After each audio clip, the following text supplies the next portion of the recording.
Yay! Fuck, dude. I'm gonna start with a little story. Oh, I can't wait. I can't wait. I got a little like monologue about Roman and why I Oh, felt the way I did. So that'll be towards the end. I like that you're starting with a story. I'm gonna start with a little story. I'll tell you what I want to talk about. um, I've had a terrible day.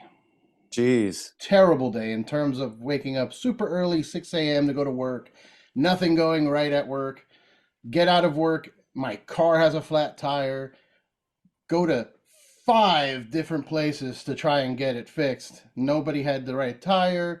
Other people were like, "Oh, it's going to take 4 hours." I'm like, 4 hours for a tire? No, thank you. Um, Figured it all out. Get here to do the podcast with you. Nothing's working. Laptop's not working. The audio's not registering. Audacity's not doing its job. And right when I was about to just tap out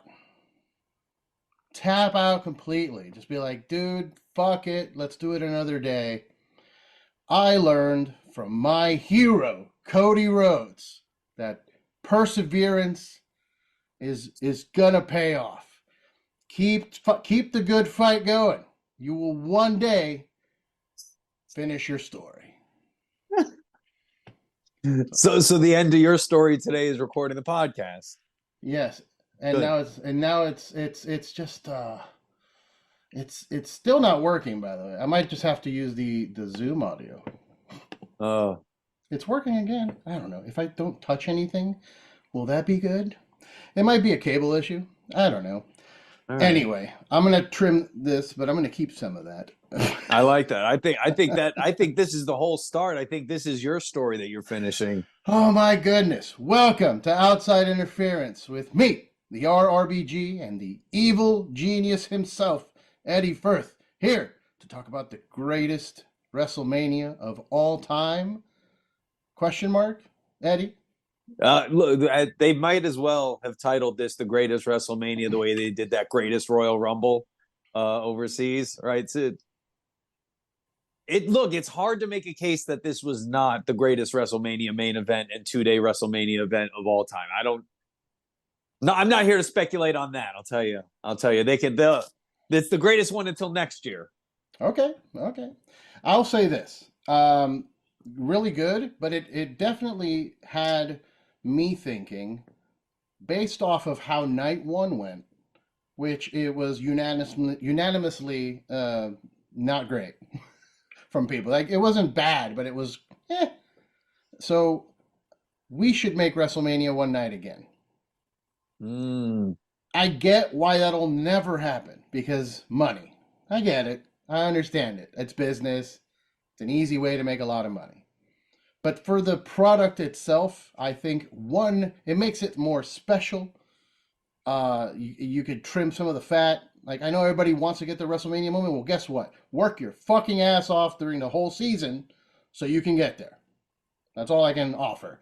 Uh, Mm. but offering everybody a moment on WrestleMania is just not realistic. I mean, I don't know. I wanted to blame the crowd being too chilly, but I had friends telling me like, brother, it's 40 degrees. I'm out here in shorts.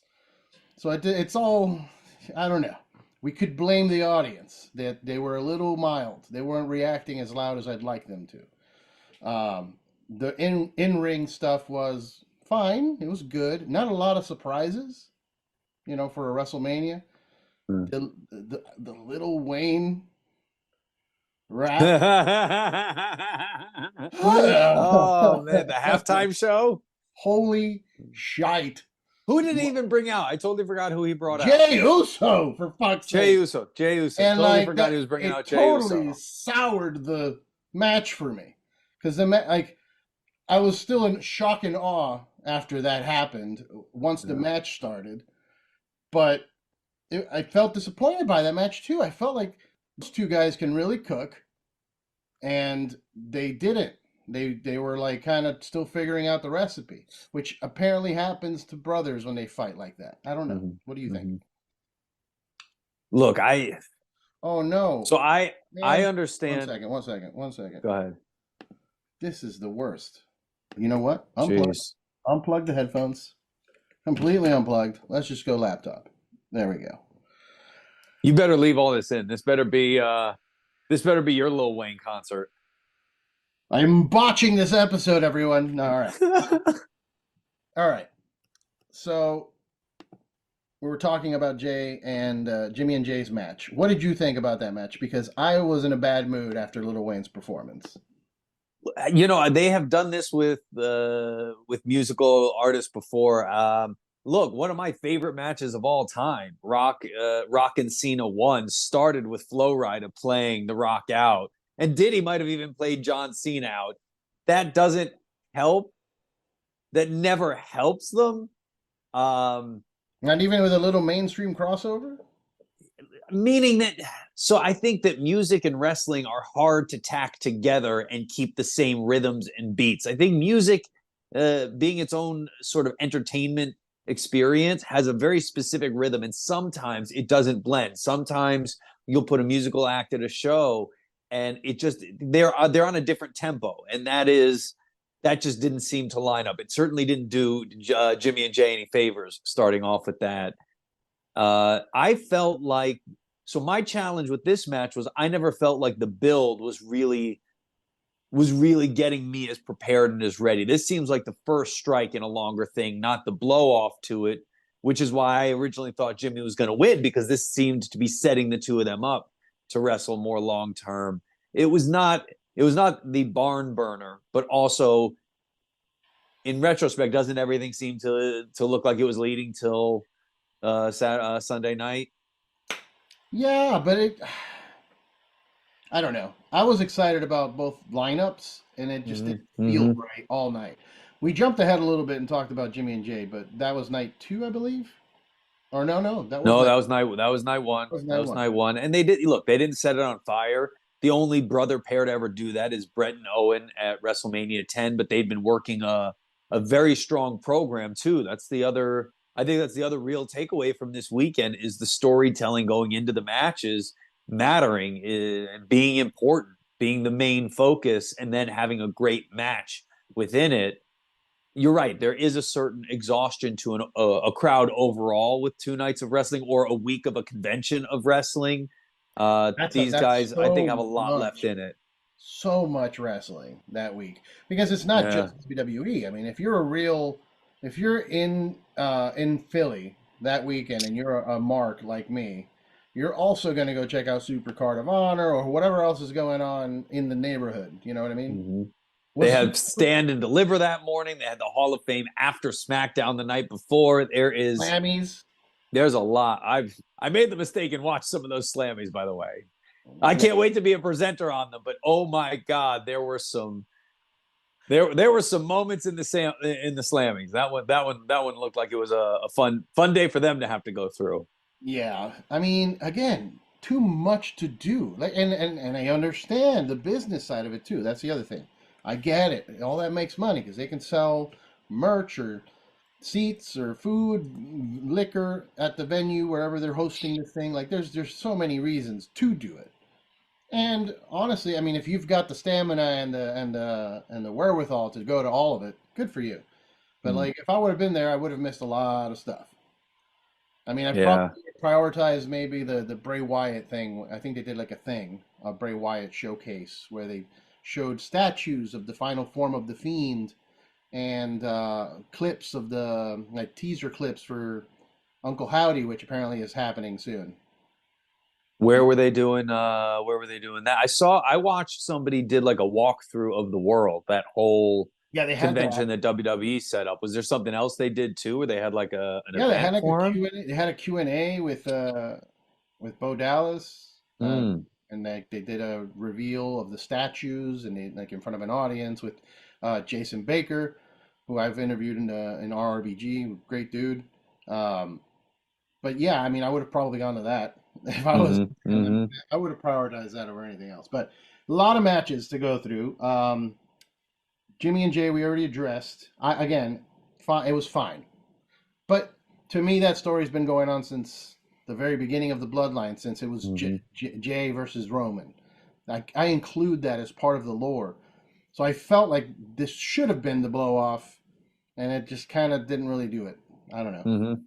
They Um, definitely played that thing at the end of them of Jimmy trying to fool Jay and Jay not being fooled. It was look, I still think they're also going to have plenty left. I think that there's a lot left for the two of them to do. So well, maybe if we don't, okay, let's address. Fuck it. We don't have to go down every match as it is lined up. yeah. We also got Roman posting videos about being day one. Mm-hmm. Where do you see all of this going post WrestleMania with specifically Roman? I know we're going to get Cody doing a bunch of stuff that Mm-hmm. defending the title against a bunch of people. The Rock and Cody was teased on Monday Night Raw for a future date whenever Rock's done filming movies. Um, that's exciting too. But between now and The Rock, he's going to feud with a bunch of people, I'm sure. But Roman, how does Roman get back to being the tribal chief? What do we do? How do we get? What's day one look like outside of just working out? I think so. I would look genuinely. I would look right to SummerSlam, and I would say, all right, what is it from now until SummerSlam that is being built as these big crescendos? And I think that the first person that Roman Reigns comes back after is Seth Rollins, and I think we get a big match between Roman and Seth Rollins at SummerSlam. That's where I would look. That last moment between him and Rollins at the end of that match on Sunday night, the stuff leading up to it, this big brother, little brother, which one of them? They both lost their titles. They're both going to be looking to make a comeback. I think they're both away for a little while. Rollins comes back first, and then one night on Raw or SmackDown, wherever Seth Rollins is, we just all of a sudden hear the music, Superman punch, and then the next week we realize Roman is coming back for Seth because he's going to blame him for costing him. It all started, if you watch that A&E dog, it all started when Seth turned on Roman. He was like, I didn't want to break up the Shield, and I did not want to be a good guy. And this guy took the spot I wanted, and look at what happened to me. Look at my career. And then when I finally reach my mountaintop, he's going to be the one that stabs me in the back. And I think he comes right back, and it's Roman and Seth in this like blood grudge feud. You could get a non-title Hell in a Cell match out of the two of them at some point, and it would make complete sense that that's how the two best in the business have to come back at each other. They're great. It matters to them, and that's what I say. SummerSlam, it's Roman Reigns and Seth Rollins, and that's when you're going to see Roman does not need any help. He is going to wreck everybody and leave, and he's coming back for the big paydays, but he's coming back for his belt. That right? Where do Yeah. you see it going? No, I see the same thing. Roman lost to Cody because of Seth.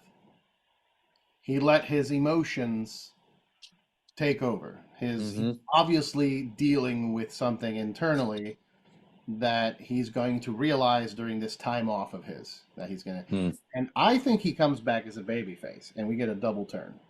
Like Rollins goes heel because he cost me not just then, but like back in the Shield days. He's the one that betrayed us. He's the evil one. You know what I mean? So I think we get a double turn. Seth Rollins. I do think whenever Roman comes back, I think he does the chair shot spot again right before Rollins wins wins the world title back. Yeah, that'd be good Rollins if he cost Rollins. Yeah. Rollins comes back, figures out a way to get at whoever's champ, maybe Priest, maybe it's Punk, maybe it's McIntyre, whoever it is at the time. He gets back into that picture, has his match at SummerSlam with that champion, and Roman will cost him that, and that'll lead us to next Mania, I think. Yeah, that'd be brilliant. I could see that. Make it very because I think it might be short, but that would have been I would have had Cody and Rock at SummerSlam, but you might drag out Rollins and Reigns until Survivor Series or Rumble or even. I think you're actually if you asked me to put money on it, I think you're looking at Rock and Roman or Rock and Cody at Mania next year. But if you really ask me, it would be Rock and Cody at SummerSlam and then Roman and Rock at Mania next year. So you have a lot of this stuff just being built with each other. Everyone's going after each other. Yeah. I have our picks in front of me as well. So we can see here. You had Jimmy, by the way, with the J and Jimmy match. I But didn't. Jay won. Yeah, Jay won. I got the point. Yeah, yeah. I picked Jimmy. I probably did terrible on my picks throughout the weekend. I think I got maybe 2, 3 right. Yeah. All right, let's talk a little bit about women's world championship match. The man Becky Lynch defeated by Mommy on top once again, as I think we both picked. Yep. Yeah. We both picked that. I'm glad they didn't go with an angle on her hand issue, like Yeah. her costing her the belt or whatever. Didn't cost her the belt, so that's good. We kind of got what I said. I said at the end we'll get Rhea and Charlotte face to face, but it happened backstage, and it was more of a hug and a happiness thing than a challenge. But it was nice to see Charlotte. She didn't come out at all during Mania, right? Not for any like pre-show. She did a slam. She gave a Slammy award. I'll tell you that. Oh yeah. Jeez. I felt like the Becky Lynch Rhea Ripley spot was actually the toughest spot all weekend. So the way I would look at it, if you asked me as a comedian, which spot I would have wanted to go up at performance-wise, I thought Drew and Seth had the best spot, and I think Rhea and Becky actually had the most challenging spot because it was kicking off the whole weekend, right? But people had already seen a bunch of stuff, so they were already kind of primed, but your adrenaline was super high, right? Anticipation is never higher than at the beginning of the show where they're like, all right, get us going. And they gave us everything they had. They did a great job. But to me, when I was watching, I was like, oh, this is going to be the hardest match because you're opening the whole show. We know we have 2 days. We have to pace out our own energy. Everybody's tired. Like, whereas Seth and Drew, I thought, oh, they have the perfect spot. We just came off The Rock and Roman walking out. We're not exhausted yet. It's the last moment before the crowd was too tired. I think Becky and Rhea probably had the toughest spot that weekend, and they did everything they could with it, especially if Becky was coming off a strep throat all week. That's not fun. Yeah, and a fever. Yeah.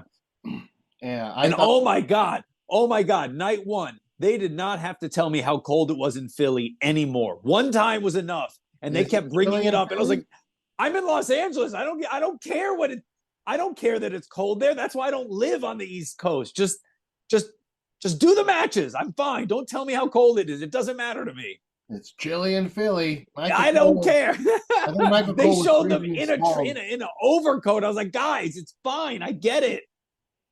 That's your choice. I didn't say do it in Philly. Yeah, and I had friends that were like, dude, come on. That's not even that cold.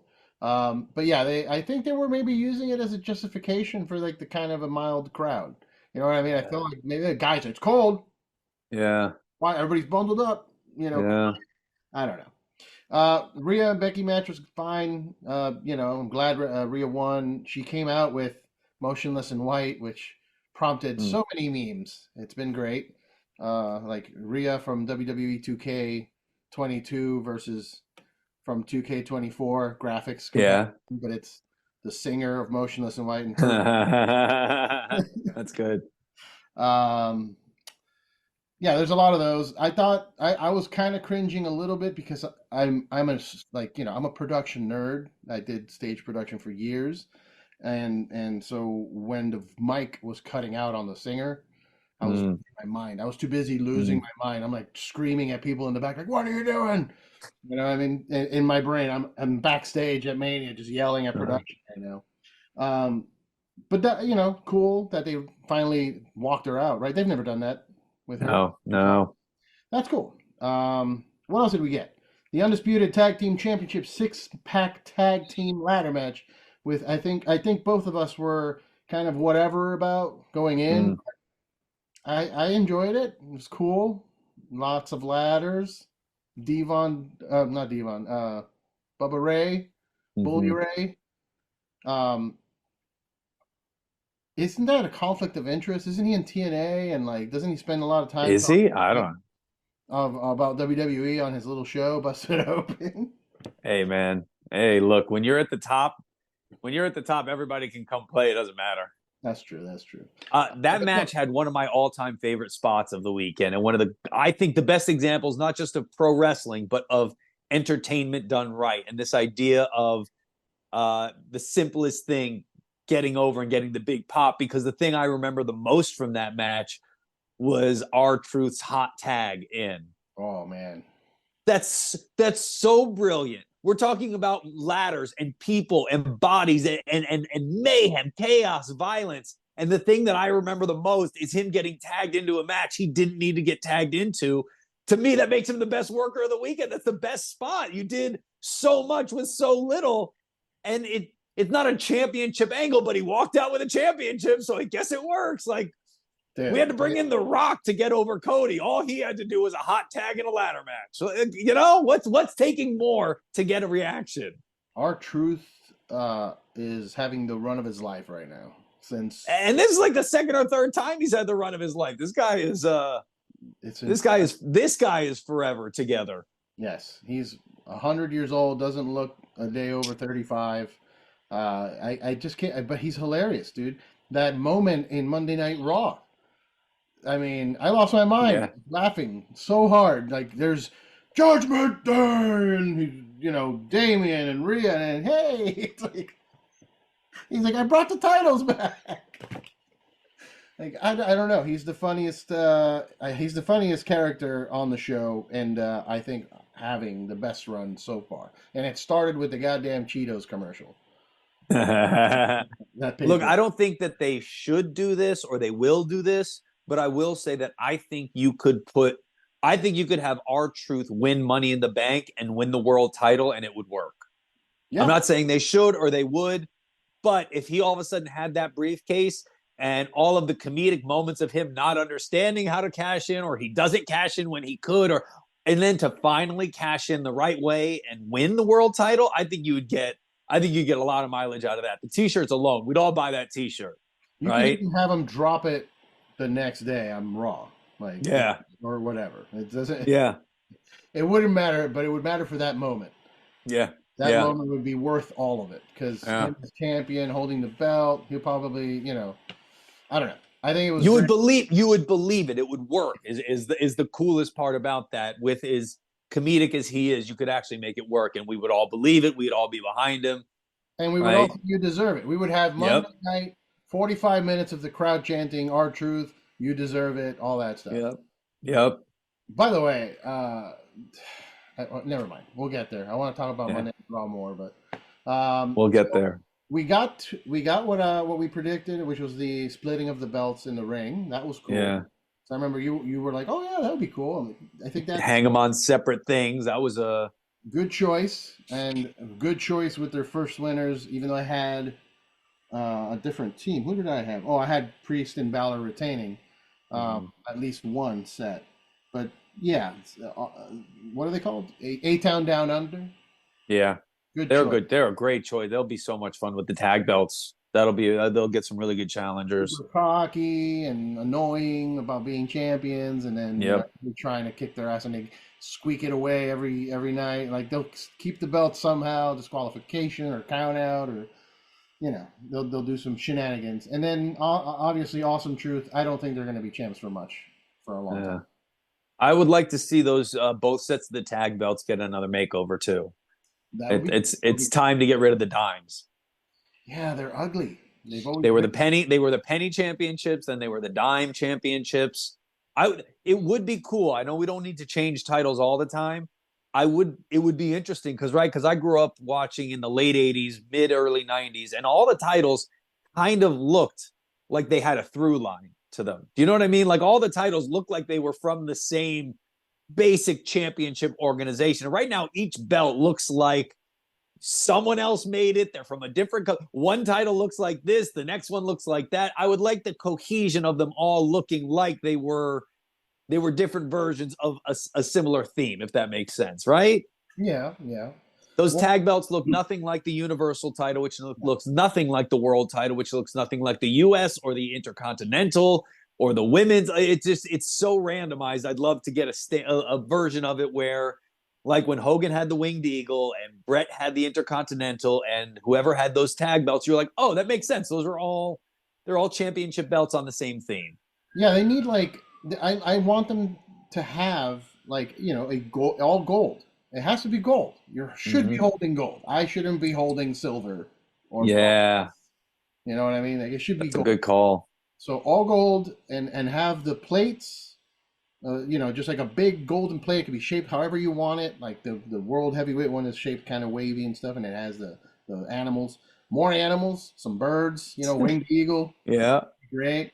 But yeah, what do you think about Cody possibly bringing back the winged eagle?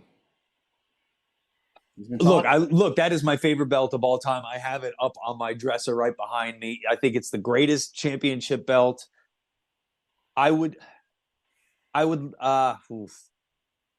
be interesting the way I would do it. If I were the champion like this, I would, since the championship belt is representative, I would have a different one for different occasions, but it would always be this idea of a throwback, like when you come out for big events, you have special gear. He would bring out a different championship belt to represent that championship belt given the event and who he was going up against, but it wouldn't be switched back to that permanently. It'd be a temporary thing. And you know what I mean? Where it'd be symbolic, like he changes his suits and his gear for every match. You'd come out with the winged eagle one night and then you'd go back. And then the next one, you'd bring out that old dusty belt and then bring it back. Then you'd bring out an obscure Hogan version and bring it back. I'd love to pretend I want to see that winged eagle belt, but I'd rather see a new design than just him bringing back that old one for as long as he has it. Even though it's my favorite, I would love to see it. It just feels like either we're moving forward or it's got to be a gimmick where you're preference-wise. What about you? I mean, I would like it to be a new belt that looks like the winged eagle. Similar. Like same. Have you seen some of those like AI versions of the WWE?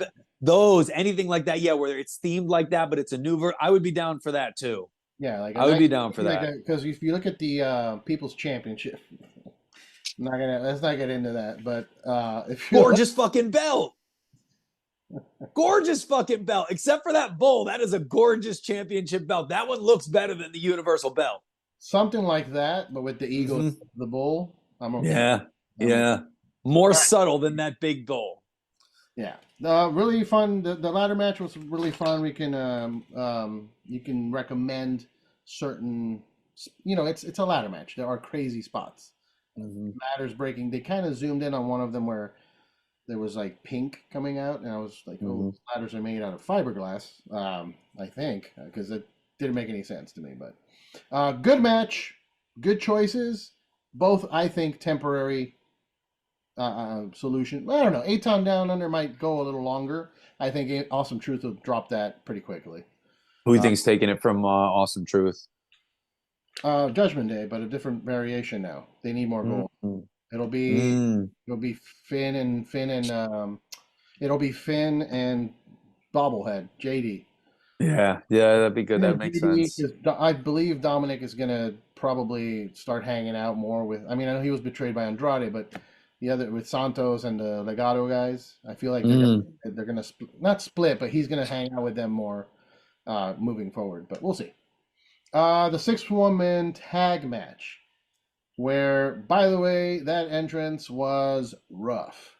Like everybody was trying to get their shit in, but they were also trying to have their own the big 3 intro. Started off and it was slow, and then I don't know. And there was no real crowd reaction when they were walking down the ramp. And I was on mushrooms at the time. Nice. Oh, I almost did that for Sunday. Nice. I took some mushrooms for night 1. And I don't know if I was overthinking it. Maybe I was too much in my head with the shrooms. But it looked like Jade was about to cry, and not in a... oh my God, I'm so honored to be here. More of a, God damn it, that entrance was trash. First of all, that was the mushrooms, and that's amazing because you probably are right. That's probably what she was going through. But I think it was that you were on mushrooms and it was a little chilly in Philly. I don't know if you know this, but it was kind of cold. It was chilly. In Philly. Yeah. I mean, they're wearing basically nothing. All of them. The dudes have no shirts on. You know, everybody's freezing their ass off out there.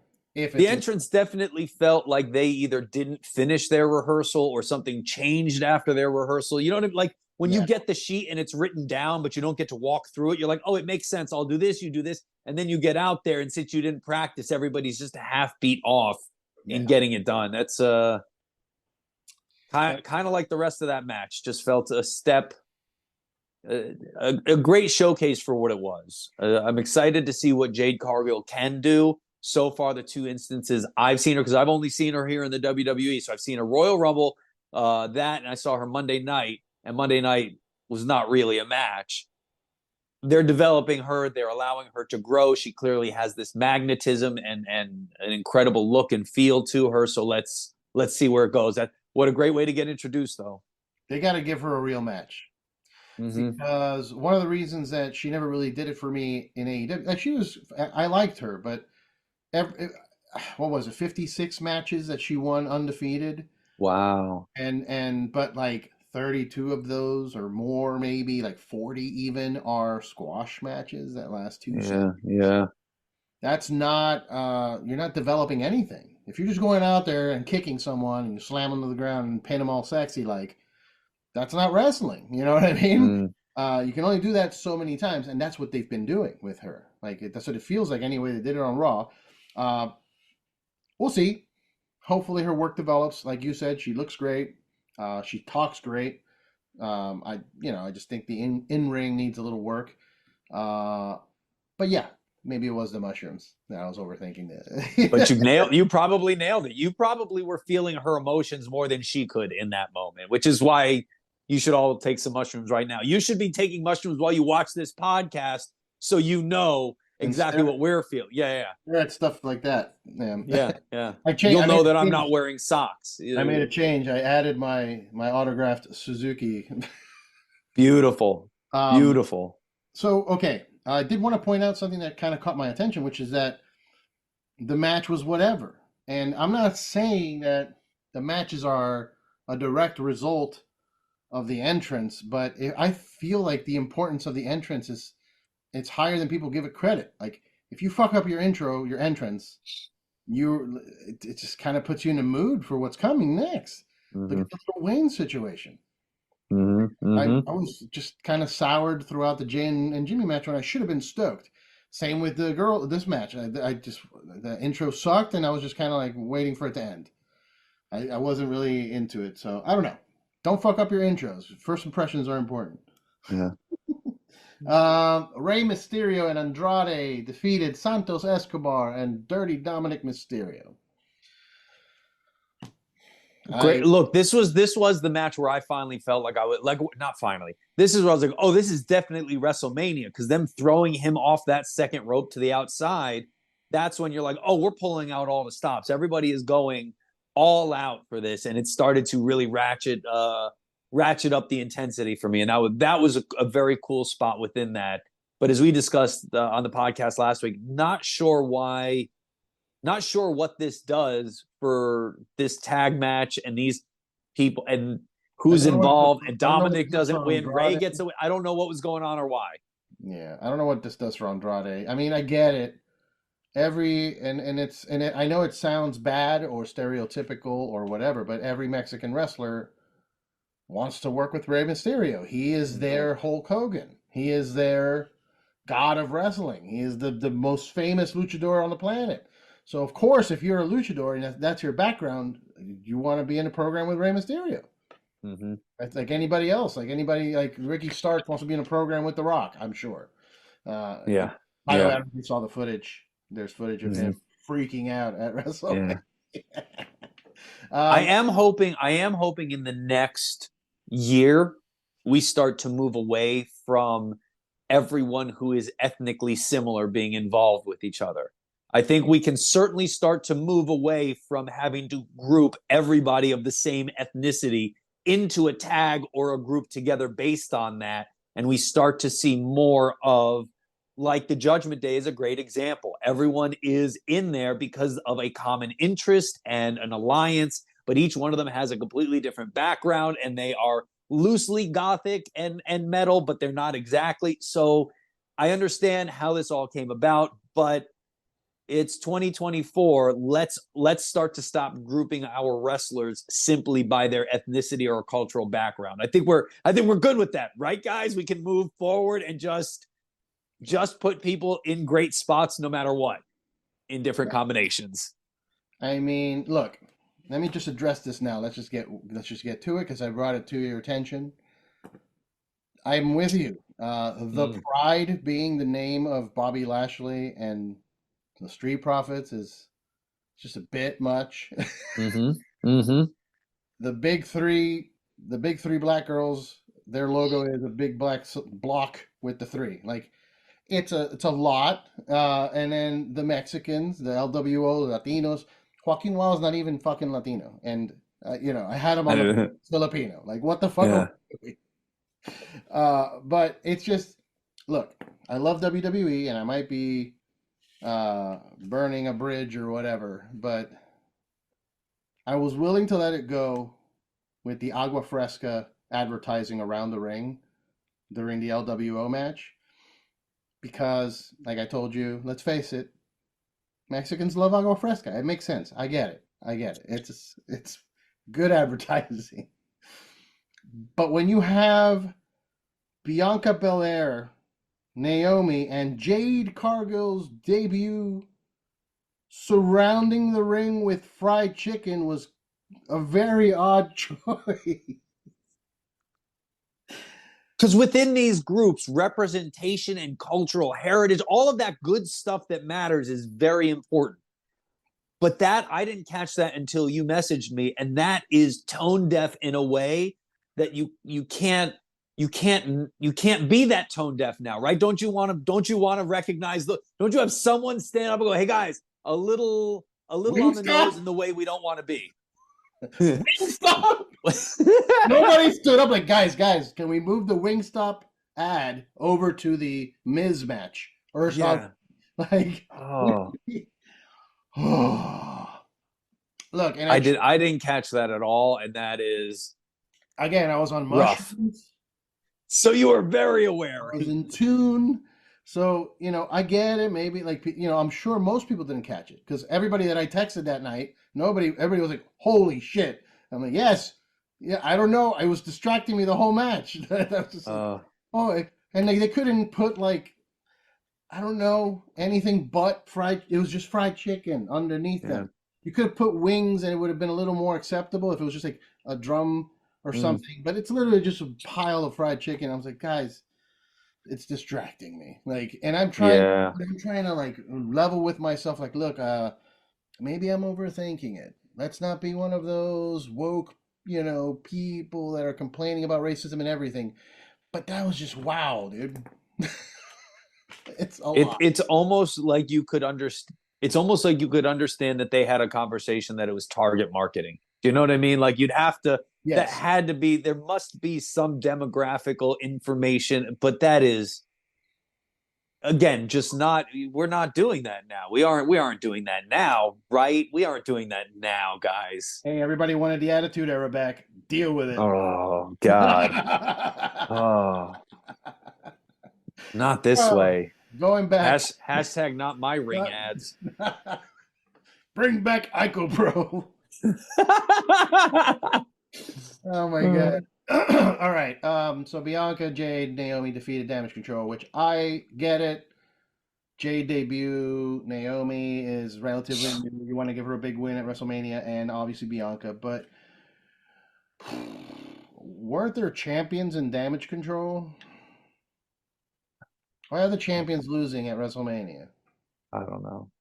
No, not a good choice. All right, moving along. Sami Zayn achieved the impossible, as they were trying to pitch it, by defeating Gunther on his 666th day as champion.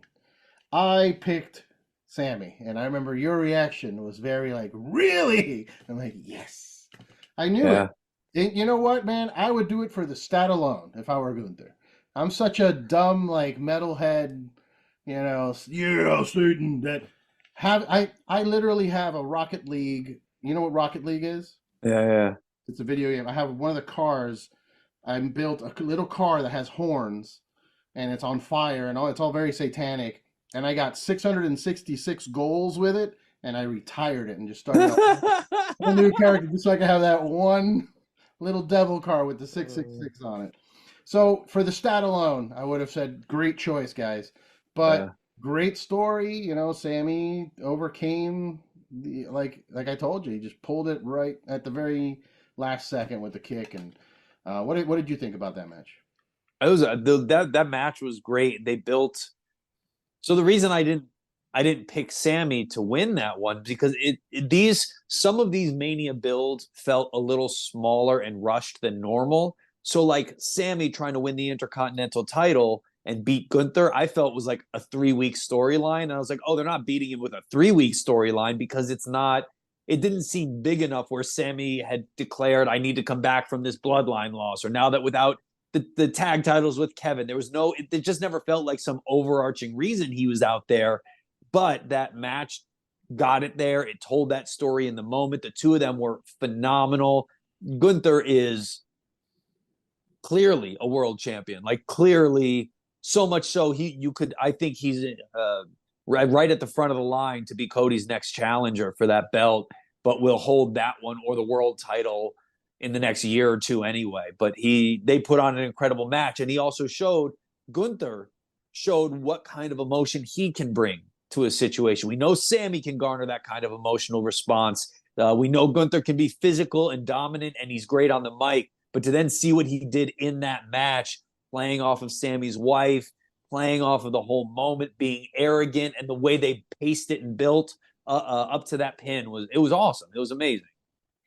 Yeah, I do believe we will be seeing Gunther versus Cody in a Captain America versus Hitler type of scenario at some point. But I'll tell you something about the Sammy story that I observed from the outside from a non-fan. So your point, I agree with you, but you and I are both marks. My wife was watching with me, and she had Gunther in her picks because she likes Gunther. She's like, he's awesome. The chops, he's everything. The same reasons we like Gunther. And when they showed the intro for Sammy with his wife and kid, she was like, he got me. I fucked up. Sammy's winning. I'm like, wow. Okay. So like they know what they're doing. They're hitting certain heartstrings that perhaps you and I as marks will not notice, but the general public might be like, that's enough for me. That's personal enough. That's hits home enough to support Sammy in this decision, even though we haven't had much of a build, you know? The moment I saw Kevin Owens, I knew Sammy was winning. Oh yeah, there was that. When he was walking back, when he saw I got a little choked up and I was like, oh, I get it. Sammy's winning. That's what got it. And that was again the one shot that we talked about, like that. I love that they did that. They went really hard on it on Monday too with Liv Morgan threw a chair at Rhea's face. I don't know if you caught that segment backstage. Dude, bad. Like look it up. Like look, she throws it just hits her in the head. A flying chair. Rhea goes to the ground, beats her up a little bit. Dominic comes in, pulls Liv out, and pushes the camera like, get out of here. And the camera goes out down a tunnel and then into the ring, and it's Indy Hartwell and Candice LeRae were posing already. And it was just like a whole big one shot from that. But wow, much better and more intricate and more involved. It's pretty wild. That's awesome. Yeah. So good for Sammy. I see some great feuds in the future. I hope we don't get a rematch. I don't want a rematch. I want Gunther to level up from here, even though he lost. Sammy versus KO at some point. I'm sure we're going to get that. That belt. But before that happens, Sammy, Chad, I don't know. There's a bunch of really good opportunities there. All right. Moving along. Dwayne "The Rock" Johnson and Roman Reigns defeating Cody Rhodes and Seth frickin' Rollins. What'd you think of that match? I was, number one, surprised by The Rock. I was impressed by his mobility. Now, I had some friends saying he had no mobility because when Cody did the spot with the pedigree, couldn't get his arms like past this. Yeah. Okay. But I don't think that has anything to do with. I mean, I think that's just he's huge. Yeah, You know what I yeah, mean? But I was really impressed by how smooth he was. How he was, yeah. everything was like old times. You know what I mean? He was a little tiny bit stiff, but compared to what I was expecting, it was far more impressive. Um, Good match. It was pretty much what I thought it would be, a beatdown and take him outside. There was a bunch of, crowd spots and all that. And the entrance was impressive, but way too long. Hmm. Like all of them. They were just, it was like a 30 to 40 minute thing between Rock, Roman, Seth, and Cody. Like how long was that? Just the intros alone. Look, that whole main event was like an hour 15 or something like all in. That was somewhere like an hour and 15. I understand that it's too much, but I go the other way of like that's great showmanship, which is understanding that the entrance, if this is a rock and roll concert, then all of it matters. And that entrance is as like we said, when Jey Uso's entrance got messed up, it messed up the whole match because there's a large case to be made. Those entrances are more important to the characters and the story than anything else. I have to watch those entrances the whole time because to me the entrance I want to see what Roman's body language is like. I want to see the look in the Rock's eyes. I want to see how they carry themselves. They're telling the story from the moment they walk out, like a UFC fighter or a prize fighter walking to the ring. I want to look in their eyes and see if they look a little nervous. Do they look in shape? Are they too relaxed? Are they too confident? I am, and especially when it's big names, when it's The Rock for the first time ever, that gear was wild. The entrance was wild. The fact that he carried that belt, I almost said that fake belt. The fact that he carried that belt out to the ring, I thought it was all so amazing because it's this big grand spectacle. So don't rush that. Give it time because it did not take away from the match. It only bolstered that match. I thought that match was so good. I rewatched it Sunday morning. I thought it hit everything that a main event and a spectacle and a tag match should be. It served so many things, and The Rock was in better shape than he had any reason or any need to be. And not just mobility, but like I was looking for him to get gassed, to get blown up. I was waiting for him to huff and puff. And when it never came, I was floored. I was floored by him. The only other thing I'll say about this one, the reason the entrances matter so much was because to me, everything changed when I saw the shape Roman was in. When he was cut and shredded like we've never seen before, I was like, oh, watch the fuck out. Everybody be careful. It is on now. Like that was like, here we go. Cut, six-pack Roman. Oh shit. Best shape of his life. Best shape of his life. Cody said it in that press conference. He did not come to lose. He came at the top of his game, which is another way to put somebody else over, is to say, I'm going to get in the best shape possible. I'm going to look like the God mode I say I'm in. So those entrances, I thought it was the pageantry. That was Undertaker coming out to the Druids with the fire at WrestleMania 13 changes everything. And I thought that match was everything it should have been and more. It couldn't have done any more than it did, but it was the highlight of the weekend up to that point and was only topped by what came the next night. Yeah. No, I agree. The match was incredible. I mean, I again was perturbed by the audience at times. They were booing Cody. Like, I don't know. It was a weird crowd, I told you. So I think it kind of disrupted my perception of the match. I'm gonna rewatch it maybe with the volume down just to see it. Yeah, that crowd was on some stuff, man. They were not on mushrooms. They were not common copacetic mushrooms. That was a crystal meth crowd. A crystal meth crowd. Freaking crackhead Karens. Yeah. But that was one too many whiskeys in Philly. It was a good presentation. The last shot with Rock and Roman, and they got the shot again of Cody in the ring, disappointed, looking the other way with the bloodline behind him. That shot also told me Cody was winning, by the way. So I'm like, they're not just going to replicate it for no reason. They're doing it to lead to something, I think. I don't think they're gonna do it again on Sunday night. You know what I mean? A third time, a Yeah. shot at Cody. Sad. You know what I mean? So that kind of gave me a hint of what was coming for night two. But before we get there, Drew McIntyre and Seth freaking Rollins for the World Heavyweight Championship. We got the special entrance for Drew with the bagpipes, and we had the Mummers, which I've just today or just that day found out that they existed. A lot of my friends Hmm. were like, "Yeah, dude, those are the Mummers." I'm like, "Oh, what the fuck are the Mummers?" It looks like a bunch of mishmash of different cultures. It looks some like Aztec and Egyptian and like New Orleans. Like, what do you know what the Mummers are? No clue. Okay. No idea what those things. No, I didn't know about that group. I got that they were all dressed the same. It was wild. It was one of those like, oh, this is the last outfit Cody didn't.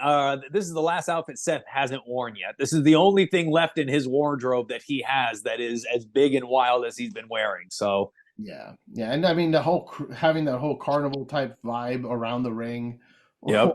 like it was over the top ridiculous, but it worked perfectly for over the top ridiculous of Seth Rollins. Like, that's what he is. You know what I mean? But like I said, I called it down to the T. We had you selected Seth Mhm. winning with a maybe cash in, but I had Drew McIntyre winning and a DP cash in, which we got Mhm. perfectly timed. And from what I understand, that from what I read in the dirt sheets, came to fruition at the last minute. Which I just think if I'm making that kind of prediction, how is that a last minute decision? You know what I mean? You telling me nobody thought of that before? I'm sure a lot of things are discussed and a lot of things are right. I think I said this to you last week, but I have a saying in our business and in entertainment in general. The homework is due 10 minutes after the show starts. Meaning that if the show goes up is if the show's on at 8 o'clock, you're not going to start for a little while. So you might start at 8:05. And that first 10 minutes of the show, you can kind of fudge. You can kind of make up as you're going. But at that point, 10 minutes after you start, whatever you have to hit the stage is what you do have. But up until that point, it's all in flux. In comedy, a comedian might come late, so you put somebody else up first. Somebody else might have an idea and they want to go first. You might like everything is fair game until you get on the stage and have to go. So was it heavily planned? It might have, but the same way when Cody said, I didn't like, I knew I was winning. He said on the Pat McAfee show, he goes, I knew I was winning the title when I came up that elevator. The way I interpreted that is that was the plan. But until he went up and he was alone out there, it could have changed. But once he got to that ramp, he was like, well, it's not changing now. I'm walking to this ring and the plan is set and I'm going to go do it. So do I believe that Damian Priest didn't know or that it was right beforehand? I imagine that there was a conversation. It was like, this is what we're looking at. Just be ready in case. But everything is in flux until it actually happens, especially in this business, right? We know that things can change at the last minute. So until it happens, that's one of those Shaquille O'Neal quotes. Until it happens, you never really know. Well, they're putting out a whole documentary about it. I saw that. Yeah. They're doing a documentary about how WrestleMania was made. I don't know how I feel about it. I don't know if it's a work. It might just be a work too. It might just be them continuing to blur the lines between reality and fiction. So Mm-hmm. it's fine. I'm gonna watch it. I'm gonna enjoy it because I'm a production Yeah. head. So I'm gonna love seeing the rigging Oh and yeah. all that stuff. So I'm stoked on that.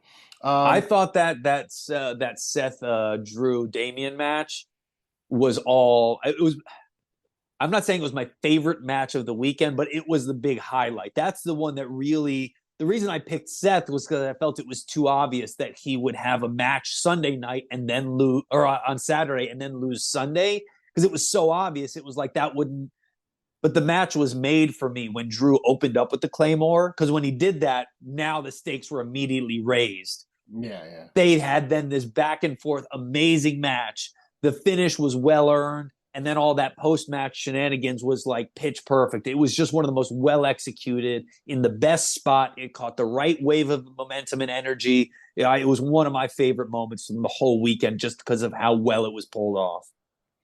Yeah, I agree with you up until someone got involved. Uh, I loved the Drew McIntyre celebration in the ring. I love that they let him have his moment, Yeah. and it wasn't like an immediate cash in. It Yeah. was like win it, hold it, pose with it, hear the crowd. There was a lot of a good pop for him, and then after he's now rubbing it in CM Punk's face, that's the moment to do the cash in. I like that. Punk attacking makes sense because I was thinking like he's a little too aware right now for you to take advantage of him. So he's going to have to get beat down by someone so that the cash in makes sense. And of course, it ended up being CM Punk. I'll tell you what, my wife, my wife, her reaction was really, and I agree with her. I was like, Which part the really? him removing the brace and then hitting it. It's like, oh God, of course he's not like he's already recovering. It's already getting the wheels are already turning on CM Punk's return, and I'm not excited about it. Uh, Well, we'll get a good feud out of him and Drew, though. I hope. yeah. I Yeah. hope That'll unless he be gets a injured knockdown again, drag out. unless he breaks his freaking collarbone trying to take off the sling next time. Like, just relax, dude. My Yeah. God. All right. LA Knight versus AJ Styles. I had AJ. I was sad that I was wrong because I feel like we need a good run from AJ because he's so jacked now. But good match, After I saw all the Slim Jim ads that I got from Peacock because I don't have Peacock Plus, so I Mm. got ads instead of uh, promo build-ups packages. I saw a bunch of LA Knight's Slim Jim / Macho Man commercials. So Yeah. how they're not gonna let him lose. And then Uh, coming out with the car and then giving the keys to the old lady. I'm like, all right, who was that old lady? Just a contest winner, I guess. it sounded like she won a contest and she won the car. Yeah. Yeah. You know, that old lady's gonna have a blast with that whatever that was, that a sports car, a Lamborghini. She's taking the cash value, Robin. Tell her what she's won. A car A that she's car. not keeping. No, hell no. You imagine that old lady driving around a fucking Slim Jim Ferrari or whatever the hell that was? She's gonna drive it around like LA Knight. Well, anyway, what did you think of the match itself? I mean, I thought it was solid. I think best match that you could get out of LA Knight. You could get better matches out of AJ Styles, but he is also older, so I don't know. Yeah. What did you I think? think I think AJ Styles can take the loss and he's going to come back and he still feels like a main event a guy. If he's the first challenger to Cody Rhodes' title, nobody's going to blink their eye and question it. At the LA Knight, I was really looking for this to be a star-making performance for LA Knight, and I don't know if it totally transcended, but that was a solid, good, really strong match. It went just the right amount of time. It didn't feel too short or too long. It was hard hitting. They were on the outside pulling the mats up. That's when I feel like a match. If I can remember one or two of the things, and that transition when they were out there and they pull the mat up and he's going to slam on the mat, that's when I was just like, all right, they're pushing this one, they're making it work, and they got a lot out of that. I enjoyed that match. That's a strong WrestleMania because it feels right. That's one of those undercard matches that doesn't feel small. It elevates the whole thing when you got two really really good performers in there. For sure. I A was shout out. I'm loving. Of course, I love LA Knight's Jordan inspired boots. Whether it's the 11s, he wore these Taxi 12 Air Jordan boots out there. I love them. I love them. nice. Yeah, he did good, man, and like you said, he maybe didn't transcend into super, like a super level, but it was his debut, right? That was his first WrestleMania match. Yeah. So for a first WrestleMania match, good fucking shit. It can only go up from there. That's what I'm saying. Yeah. And I read in too much into the interviews with him feeling a little dejected, so Yeah. I went with AJ. But oh well. After that, we had the three-way for the United States Championship. Logan Paul defeating Randy Orton and Kevin Owens. I think you switched to Randy. Yeah. Yeah. I did. I thought Randy was gonna do. I thought Logan Paul was gonna get his big RKO moment, right? Because Logan Paul is known for the social media spots, holding a camera while he's jumping. He's known for taking that big spot with Ricochet where they come off the ropes into each other. So I just thought it was perfectly primed for him to take his big RKO spot right onto that logo. And of all people, he'd see the value in the replay of he's on the phone, he jumps, he gets caught in the RKO right on the thing. And that all of a sudden is what's shown. But that being said, I love Logan Paul as a heel champion and as the US champion. And I think he's such a great choice to keep in that spot. That's why I picked Randy, though. I just thought this was primed for Logan Paul to take the whatever big RKO idea he has an idea for how he's going to take a ridiculous RKO, and he can't wait, and he's pitching it left and right, and he'll get it in at SummerSlam or Saudi Arabia or one of these shows. He'll get his big, oh no, I fell off the roof and Randy RKO'd me, right? Yeah, that makes sense. I saw, I think it's Black Mask Design that I follow on Instagram, and they do really cool. It's not, I mean, I guess it's art. It's pictures of wrestlers, and then they alter it or put them together with some cool backgrounds and stuff. But I guess it's art. It's art. They had one of the new era, and it had, Cody, Damian Priest, all the new champs. And seeing Logan Paul there with all the new champs and all the new talent, it clicked in my brain. I'm like, yeah, he's part of that. He is the new era of wrestling. He is part of that. Yeah, I knew he was going to win. I felt like it was marketing, money, and cool spots, fun match. I didn't really care much for the dude that was in the Prime bottle. I really wish they would stop with those. Just bringing in freaking YouTubers to get RKO'd on a table. Eddie, nobody disliked that spot more than Randy Orton. You could see it, you could feel it, you knew that was a very real RKO, and that poor guy did not know what he had shown up for, because he barked in the face of the wrong human being on the wrong day. That was what would they say? That was a little stiffsky. The yanking around, ripping the costume off was pretty stiffsky. That was. Check out there's a wide shot of that RKO from like a fan cam, and you can see that is not an RKO. He drives a man's face into an immovable table. Randy did not have a good time working with that guy, and you could see, the new Randy who, I watched the thing with him and CM Punk watching their old match, and you see like Randy is like, I used to be a kid. I would get angry. What was I thinking? Like my experience. You could see this mature guy coming to grips with himself and understanding. And then Sunday night, I saw the old Randy Orton show up, get angry at somebody. Why are you so stupid? Get up. I was like, oh my God. Oh my God. He was so angry. Oh man. I felt bad for that guy in the Prime bottle only because he did not know what he got himself into. Yeah. And the minute he barked at Randy, I was like, well, fuck, God, man. Oh, you just messed up. Did you not watch the spot with the Singh brothers as he got slammed on their heads? Randy was not happy he's like, come on, I'll put over Logan Paul, but this guy. Yeah. No, I'm glad he did it that way. Fuck that shit. One thing to go back on we were talking about social media and Logan Paul and his selfie cam and all that stuff. Drew McIntyre tweeting during his match was incredible. Yeah. Incredible. Bored at work, LOL. Like, oh my God.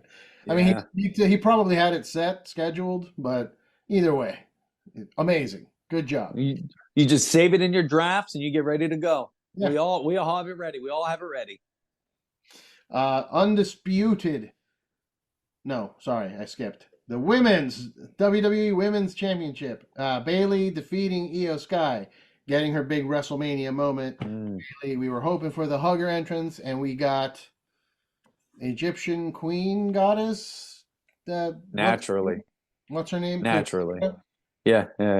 Isn't she Dominican? Brother, I don't know, man. I'm pretty sure Bayley's Dominican or Puerto Rican, like Latina. I don't think she's an Egyptian lady. No. But hey, whatever, man. It was a spectacle for WrestleMania. She had a bunch of, I'm assuming, local talent carry her, or NXT prospects. But I don't know. I think I saw a tweet where she said they weren't really NXT guys. But we'll see. It was probably local talent. What did you think of this match? I don't remember it much. Look, I was going to be honest. I don't either. I think this is one of those instances where the outcome was more the essential than anything else, and it didn't detract from the win for her. But I don't remember much about it. I just know that it was what was supposed to happen, and I'm very happy for her, and it was great, and it'll continue to lead to amazing things for her. Nobody more deserving. Nobody we want to root for more. It was a good end, but I don't remember anything from the match. Which sucks because this is a very long story blow off. The whole since SummerSlam last year when she returned with Damage Control. So this should have been bigger in terms of what happened in the ring. The moment felt big, like you said. The lack of excitement from the match didn't detract from the victory. But here's why. Here's why I think this is actually so. When Bayley won, my first inclination was, oh, so this is where when we get to the main event, we're going to have to admit confirmation bias, which is everything points in the direction we want it to, and it makes sense with the conclusion. The same way when Bayley won, I was convinced Cody was losing because a Bayley pop, the match before the Cody win, I thought was going to detract from the Cody pop. Not in a major substantial way, but I was like, oh, if Cody's winning, I said this out loud, if Cody's winning, you flip those two matches. You have Bayley win the championship and then Logan Paul retain, so that when you get to the Cody match, now they're primed. You don't have any released tension of excitement. Now they're ready to go even more, and it makes it bigger. So I remember Bayley winning and just going, oh, Cody must be losing because you wouldn't take away from his pop with another babyface win pop right before that. So we're always going to look for the things leading to it. But that's why I think her match would have been remembered more if it were not in the spot right before the thing that is just about to happen, which changes everything we thought we knew about the weekend and what was going to happen when we're actually watching it and it's unfolding in real time. So I think her match being placed where it was and what it was in relation to the next match, you flip those two, and I think we would probably be remembering Bayley's win differently. I think her win may have suffered slightly because it was right before Cody's win. It's possible, yeah. I can see that. I will say, you mentioned that the next match changed the way you were seeing things because you were expecting certain things. But I think I called this down to the T, down to the Avengers Endgame appearances. We had, for the first, and the reason, look, I cried.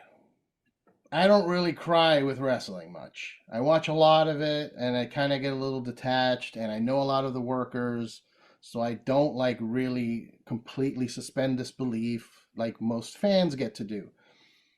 I cried after, Cody won. Not like a bawling kind of thing, but tears in my eyes, lump in my throat. I legitimately yelled, which is another thing I don't do. And in fact, I'm kind of a sourpuss to watch wrestling with, because I'm not I go to see wrestling shows with friends and they're yelling stuff and getting in, and I'm the dumbass that's kind of like, yeah, good match. I'm not trying to be a mark and mark out with the crowd.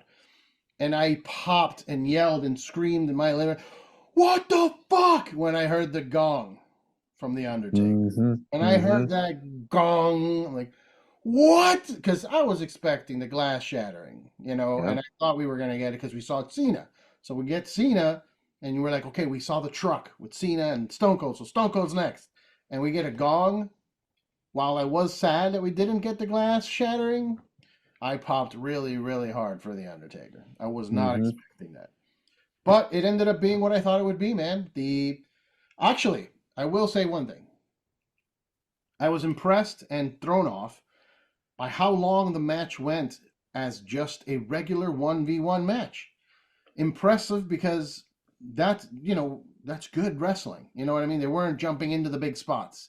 They gave them time to do a one-on-one match before we started seeing interferences, because that's one of the big complaints of bloodline matches is there's always interference and we don't get anything good out of it.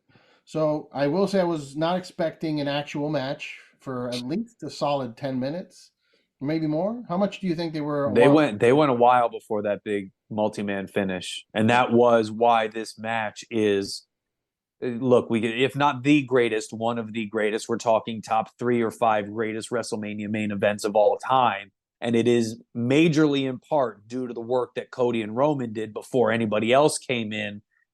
It is that 50-50 split. Without that beginning of the match, the end doesn't mean the same thing. And without the end, the beginning doesn't mean the same. But I felt like they went, right? It was like a 45-minute match in total. And it was 30 and 15, 25 and 15. So, you know what I mean? The split was so good. They did so much work in the beginning of that match. Yeah. No, they did a lot of, they had a really good match before anything else happened. And that was important.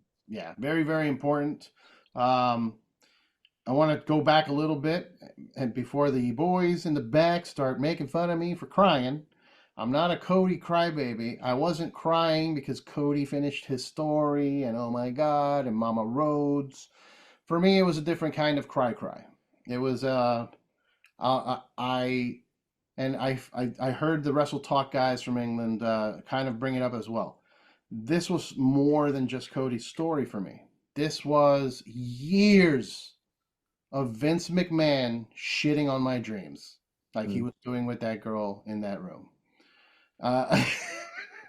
Allegedly. Anything to take away from the fact that you were crying because Cody won. I love that you need any excuse to distract you. Like, I was crying, but Vince shit on somebody, so let's not forget. No, but for real, it's more, it's really like, it was about the fact that for years I've been watching WWE and being disappointed by outcomes. The pay-per-views were coming to an end, and it was before Roman became the tribal chief and I started acknowledging, it was again with Roman. And oh my God, they fucking made Goldberg go over on Bray Wyatt's The Fiend. Ugh, my brain just fucking, mushy from years of abuse, of really bad booking. So when the time came that I heard that 3 and the bell, I was like, oh my God. They gave me what I wanted for the first time in 8 years. How long has it been? Yeah. I haven't really gotten what I've wanted out of a outcome from a story there. So the tears are just the emotions of like, I can't believe that this thing that I care about is finally changing after all these years to gift me like, hey man, here you go. And they weren't fucking around this time because they've done it before. Like, oh, we're here for the fans. You guys are in charge. Remember Triple H and Stephanie and Shane standing in the ring giving the power back to the people? That didn't happen. Yeah. So this is actually happening. It's them being like, fine, here's everything you wanted. Here's everything you've been complaining about. Enjoy it. And I that's what got me emotional, dude. And then there's the mama thing, and I don't have the greatest relationship with my mom, so I didn't really get too touched by the Mama Rhodes stuff. But I was able to empathize and see him crying with his mom, being like, that's sweet, good for him. And all the other people. Mostly, what got me was Seth Rollins on the outside with that mouse in his eye. He got clocked by something. Did you see what he got clocked by or no? Well, no, I don't know what I couldn't tell where he got the shiner from. He got a nice shiner. Look, it may have been it was either during the Drew match, because he only got hit with 2 things. He only got hit with 2 things at the end. So it was either in the Drew match or it was the Superman punch. Because he didn't do anything. He got a Superman punch and then he got a chair, and that was it. I think Roman punched him right in the eye as hard as he could. Love you, brother. Take that, bitch, for taking his time. Yep. But dude, amazing match. The Avengers Endgame segment was great. I thought we could have used one more. Because it was Jimmy, then Jay comes out, takes him out. Solo comes in, takes out Jay. Cena comes in, takes out Solo. Rock comes in, takes out Cena. I would have brought Stone Cold out and actually bring out a new Bloodline member, as they've been teasing. to come in and like kind of Stone Cold destroys him, and then The Rock catches Stone Cold and eliminates him too, and then Undertaker. Could have had one new Bloodline member and Stone Cold in there, and it would have been like just unbelievably epic. Not that it wasn't already legendary, greatest of all time. Amazing way to cap off a WrestleMania weekend. I again will insist that it would have been better if it was just one night. Trim some of the fat, like the stuff that we didn't really care about, that we you and I both said we didn't even remember. Like, we got to give people their big moments, but we could have done without the Philadelphia Street Fight, which we completely skipped over, by the way. So did they. Whoops. I mean, I wanted Final Testament to win, and they didn't, and the match was whatever. I liked their intro. Final Testament had a cool intro, but yeah, it was, I don't want them to lose. yeah. I would have let them go over. But yeah, we missed it. What did you think about Bobby Lashley and the Prophets and the Final Testament? They did a fantastic job recovering from the broken table.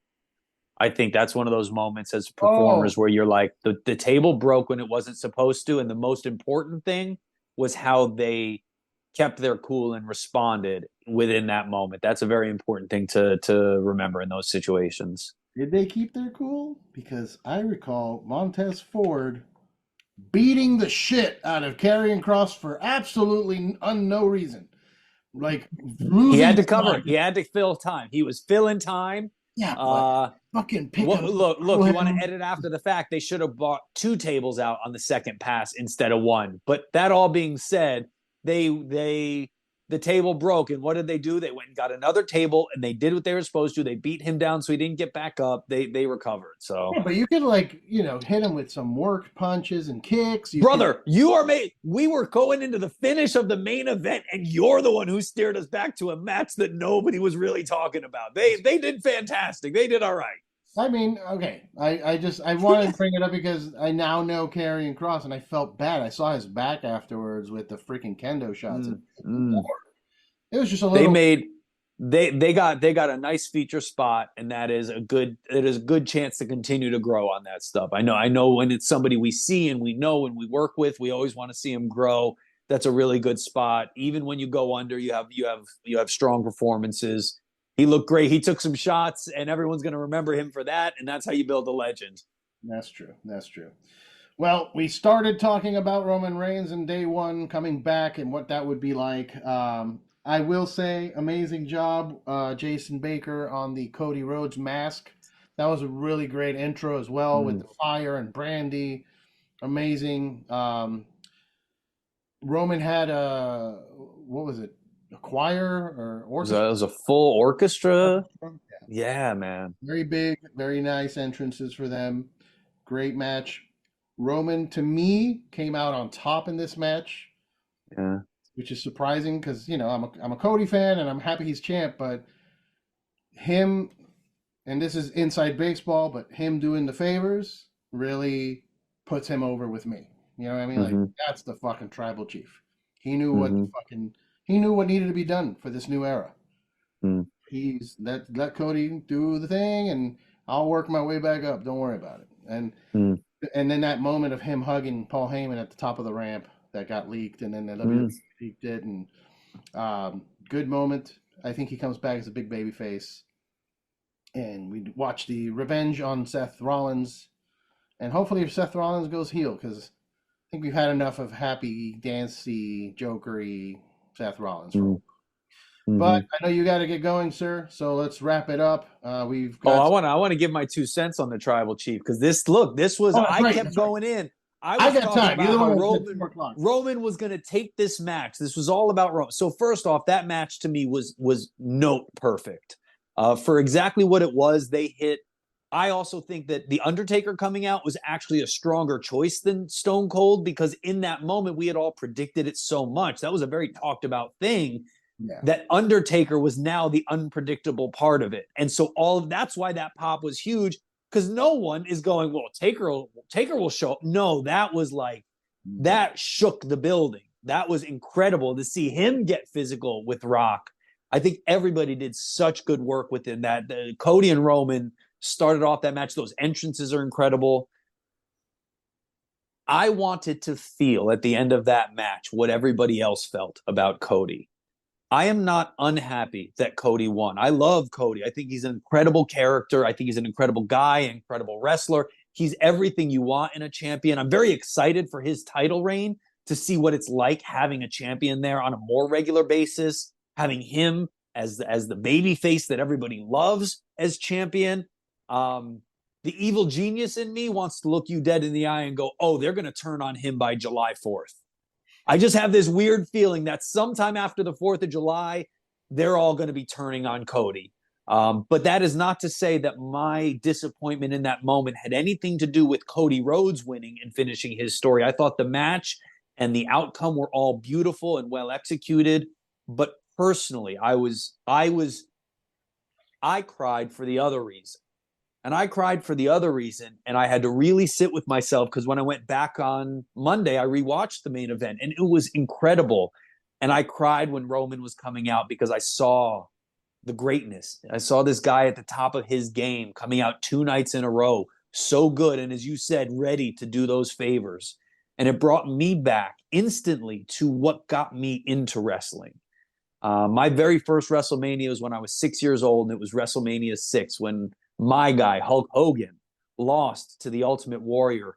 And I cried like a baby. I cried like a kid. I saw an Instagram video of a kid crying because Roman lost. And that's what I felt because I had to recognize that the reason I'm such a big fan of the tribal chief, Roman Reigns, is because he is what brought me back to wrestling. As long-term wrestling fans, I find a lot of us have these periods where I've been watching since I was 6 years old. I've taken 2 or 3 major breaks from wrestling where we just go, I'm pushing away from the table for a little while. I love you guys, but I can't watch this all the time. And I had pushed away from the table because of the pandemic. It wasn't connecting with me, and it wasn't something that I was watching with as much heart and fervor. And that's what Roman said he was seeing. He was seeing that the business wasn't evolving the way it needed to, so he came back. And Roman, as the tribal chief, is what brought me back to wrestling. He was my new Hulk Hogan in this moment. He's someone who compelled me to watch and to root for him and against him on this whole new level because I'm a big fan of greatness like he is. I want to see Cena win. I want to see LeBron break the records. I want to see you win multiple championships. And I was watching this run. And when I watched this match the second time on Monday night, I cried again because I saw him coming out and I felt pure love for a performer who compelled me to feel. And while I was on the other side of what the intended feeling is, we all want to feel great. We want to celebrate Cody Rhodes winning the championship and being exalted. I had the honor and privilege to feel the other way in that moment because I connected. This guy brought me back and made me love the business again. And I was watching what is essentially the retirement of Roman Reigns and the tribal chief character in that way. Because once that run comes to an end, that's it for him in that iteration. But that man, that performer, he brought me back and made me feel for this business in a way I haven't felt for a very long time. And I felt like that kid again who wanted his hero to win. But at 40 years old, as a mature grown-up now, what I actually saw was, oh, I felt something. And I was moved to feel something by him. And that's why I have sat here every week and raised up the ones and told you I want my champion to win. And although he lost, I was no longer that kid who cried for the wrong reasons, wanting what I wanted over everything. I cried because I saw somebody at the top of their game performing at an ultimate level to make me feel something. And I will be forever grateful to my tribal chief for making me feel that way about this thing all over again. And that is why I wanted him to win. And when he didn't, I had to move on with it. But it's not for Cody. It's because I loved that character and what they were doing so much. I never wanted it to end, which is everything that you can ask for a heel dominating that way. So I can't wait till he comes back and see what he does next. This run was historic and is probably the greatest title run we will ever see in our lifetime, if not for another 20 or 30 years. So grateful to watch it, and I'm so sad it came to an end, but very excited for what the future brings. But that's what it touched in me. That's why he's my tribal chief, and I acknowledge him.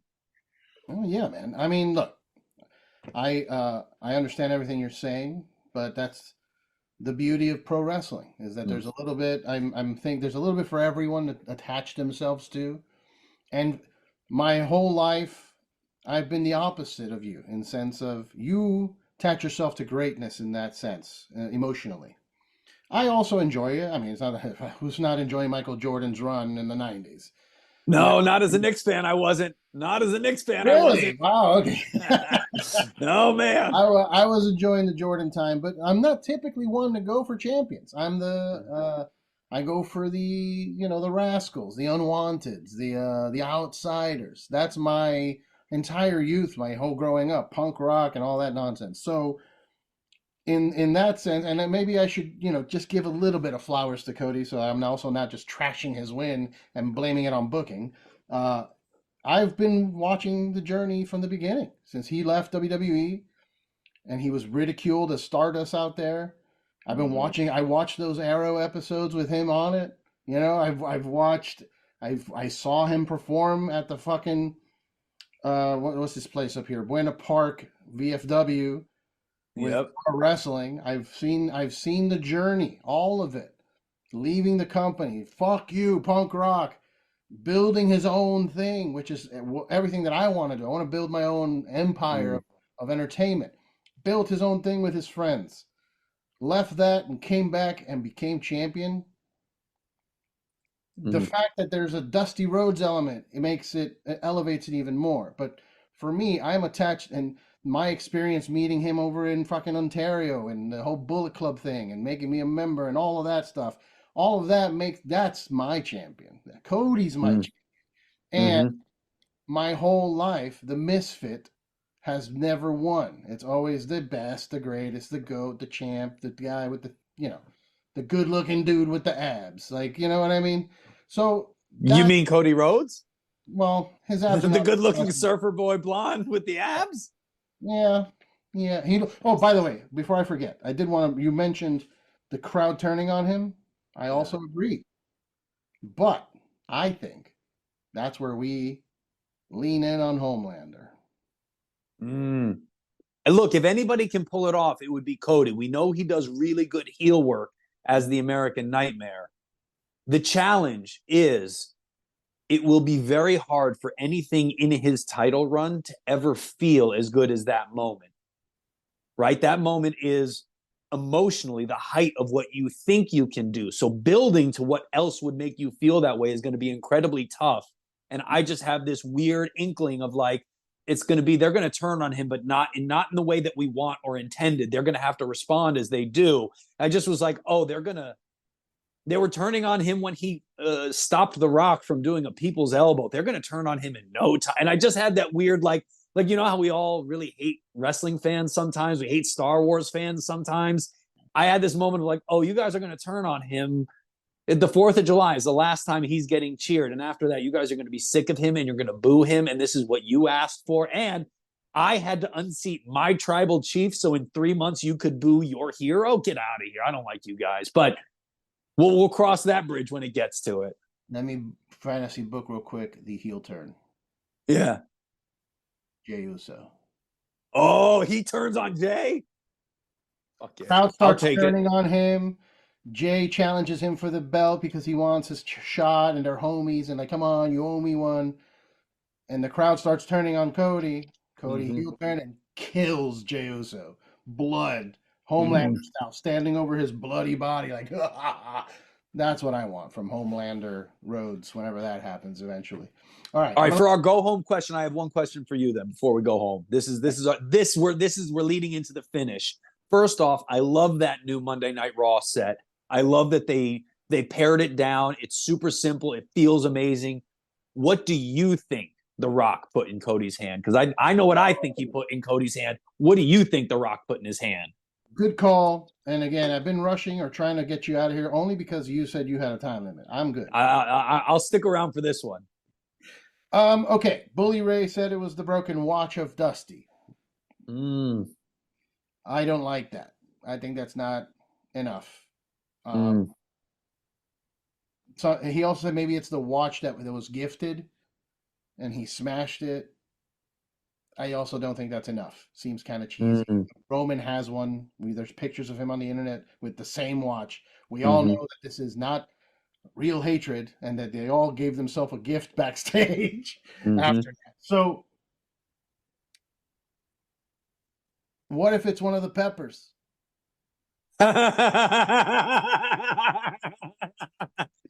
He gave him part of the Ulafala.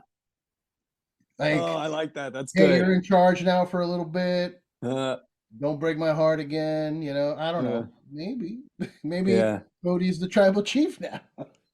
I Um, certainly heard rumors of that Rolex that was gifted to him from for the Dusty Rolex that was pawned. I definitely heard the Hall of Fame, Dusty's Hall of Fame ring, with the idea being that Dusty gave Rock the ring at some point. I did not hear that theory earlier, but my first assumption was they were going to blur the lines again, and The Rock was going to be giving him back his Rolex. Like, you gave me a Rolex, fuck you. Don't you dare come at me with, don't pretend like you can give me a Rolex like we're cool. You took the main event when I was coming in. Just because this turned out good for you does not mean I forgive you. Do you know what I mean?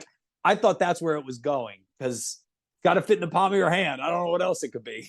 yeah, I mean, a condom. Somebody was saying that Rock was in his Versace shirt, looking like a Colombian drug dealer in Miami, like drugs. I mean, yeah, I don't know what it could be. I hope we get an answer soon. I hope we don't hear nothing about it for 6 months. Mm.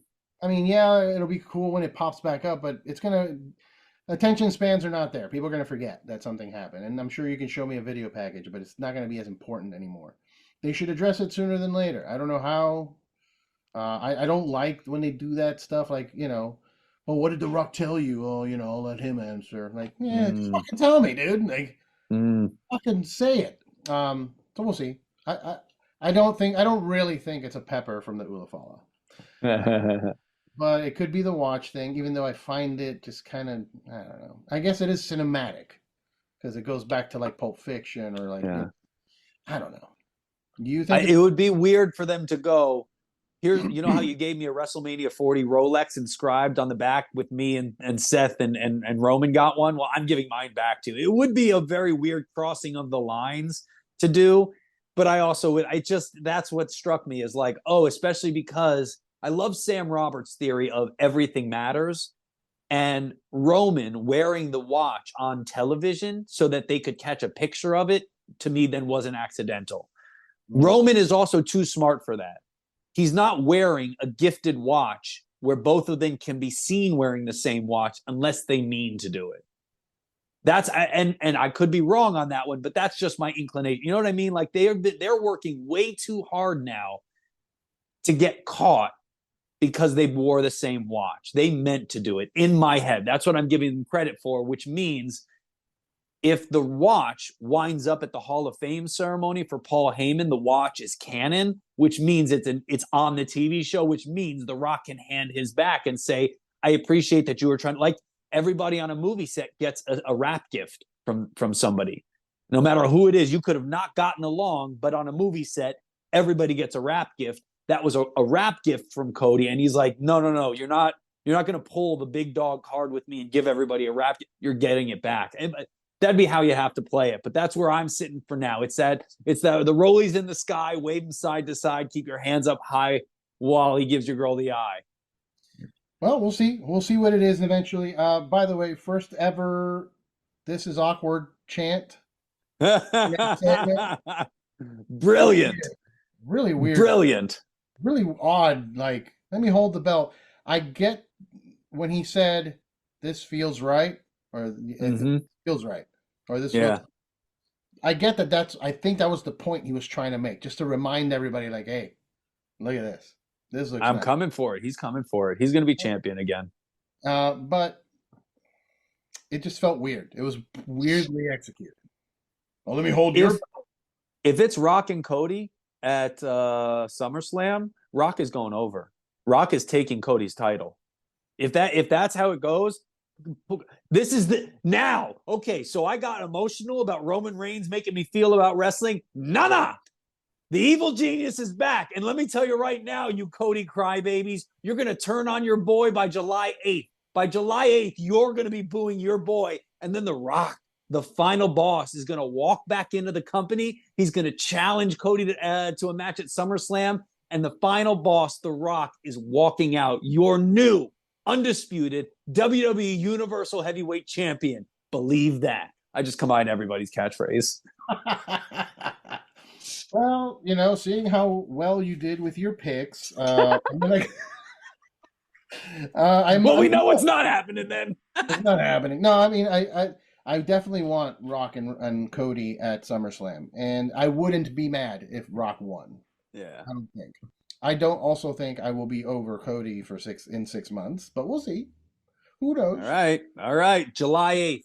I don't even know what's happening on that date, but July 8th, you are all 4th of July is the last time you guys are cheering on Cody because they're going to do the Great American Bash or something like that on the 4th of July. And Mr. Red, White, and Blue, Stars and Stripes, American Nightmare is going to come out and he's going to whoa one too many times, just like you all stopped singing. How many times has Seth Rollins asked for the music and they don't give it to him anymore? You're going to be doing that to Cody by July 8th. Mark my words. Write it down.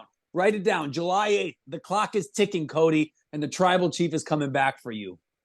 I mean, look, I'm hoping that Cody's run goes into, like, making America actually great again. Mm-hmm. Where we actually want to be proud about being Americans.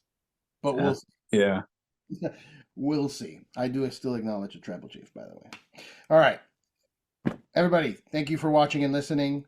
You can follow me at RRBG Podcast. Please follow this show at Outside Interference Show on Instagram. Mr. Furth? Follow me on Instagram and TikTok at I am Eddie Furth. Thursday, April 18th at 7:30 p.m. Come on out to Flappers. We got an awesome show at 7:30. And then the following week, April 23rd at 9:30 at the Improv, I'm on Kim McVicker's show. That's going to be a really good one, so come check me out. Hell yeah. Cool, man. In terms of dates, I don't have any. I'm trying to get a risk going. It might happen at the end of this month. It might happen in the beginning of May. We'll see. I'll let you know. We'll post it up. Thanks again for watching and listening. Thank you, sir, for joining me once again. Until next time, we'll do the one this time.